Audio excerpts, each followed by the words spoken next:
श्रीमन्नारायण। हरे हरे हरे हरे। ब्रह्मलोक से चलकर के मन के अंदर ये कामना उत्पन्न हुई कि मृत्यु लोक का दर्शन किया जाए। और जब आगे बढ़े तो देखा मृत्युलोक का हाल, देखा भव सागर संसार। ऋषियों ने, मुनियों ने, महात्माओं ने इसे सुख का सागर नहीं कहा, इसे भव सागर कहा है, दुखों का सागर कहा है।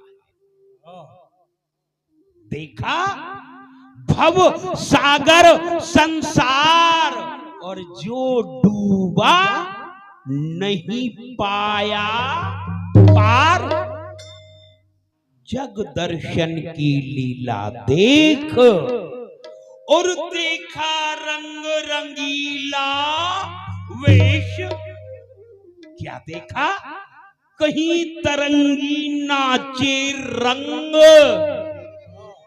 और कहीं रंग में देखा भंग।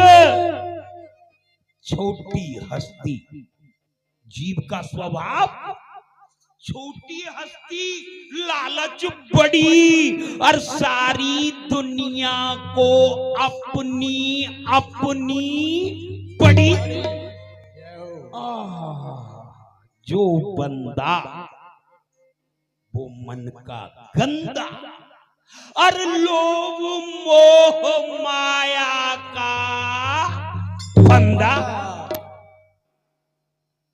ये जीव जब संसार में आता है तो संसार में आने से पहले कहां होता है, किस अवस्था में होता है, कभी ये ध्यान दिया? नहीं, समय ही नहीं है। ये जीव जब संसार में आता है तो संसार में आने से पहले मां के गर्भ में होता है। मां के बगैर इस पृथ्वी लोक पर कोई नहीं आ सकता। मां का सहारा अति आवश्यक है। तो जीव जब इस संसार में आता है तो मां के गर्भ में होता है, और मां का गर्भ रौरव नरक। उस नरक में तरह तरह की यातनाओं को सहन करता है। मल मूत्र विष्ठा आदि का सेवन करता है। पेट की जठराग्नि जो गर्मी है वो जीव की कोमल त्वचा को जलाती रहती है। जीव घबरा जाता है, इधर उधर चारों तरफ निकलने की कोशिश करता है, लेकिन वो तो परमात्मा का दिया हुआ दंड है, उससे निकल नहीं सकता।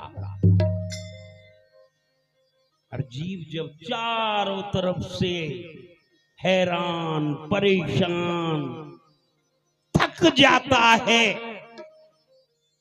जब अपना सारा बल बेकार हो जाता है, हारे को हरि नाम। फिर ये स्वार्थी जीव परमात्मा को याद करता है, हे नारायण मुझको बाहर निकालो, त्राहिमाम त्राहिमाम, मैं आपकी शरण हूं, मेरी रक्षा करो, मुझे नरक से छुटकारा दे दो। अरे मेरे नारायण तो भैया बड़े ही दयालु हैं, दीन दयाल हैं। जीव को दुखी देख करके द्रवित हो जाते हैं और कहते हैं मैं तुझे संकट से निवारण करूंगा, क्या करेगा जाकर के? तो जीव कहता है मैं आपका भजन करूंगा, आपका जप करूंगा, तप करूंगा, पाठ करूंगा, पूजा करूंगा, अरे ना जाने क्या क्या करूंगा।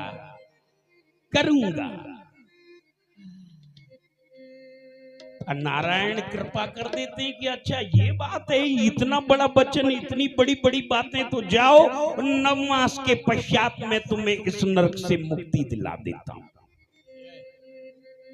वही स्वार्थी, वही मतलबी जीव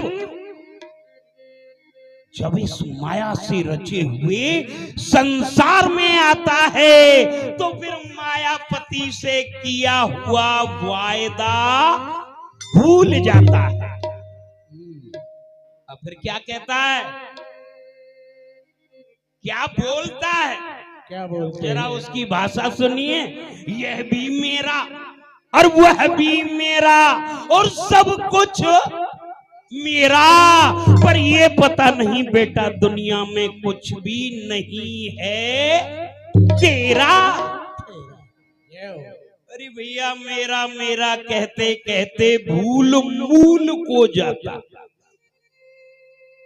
ये संसार का सुख और संसार ये कुछ नहीं।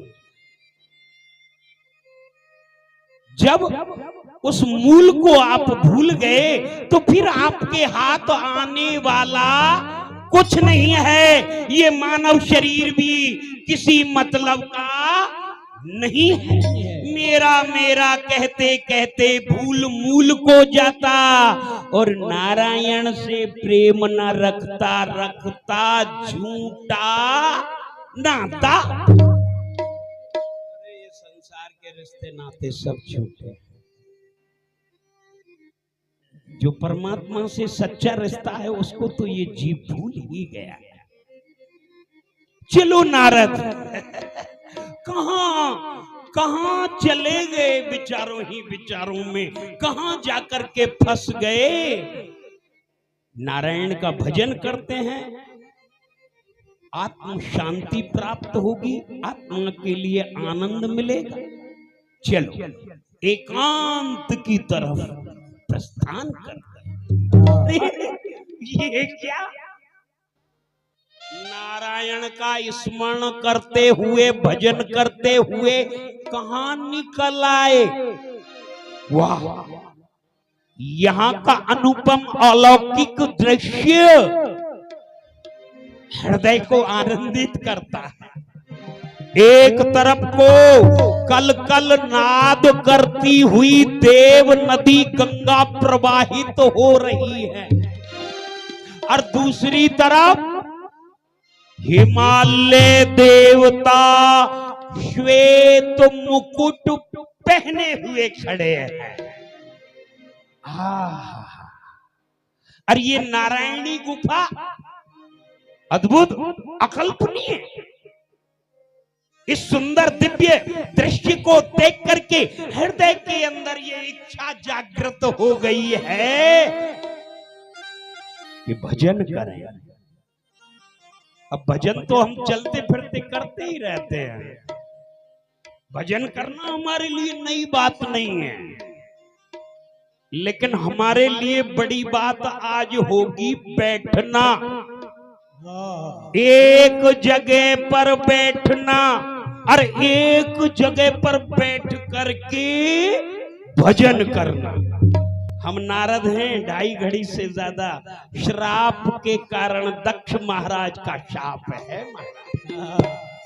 2.5 घड़ी से ज्यादा रुक नहीं पाते हैं कहीं, चलता फिरता मामला है अपना।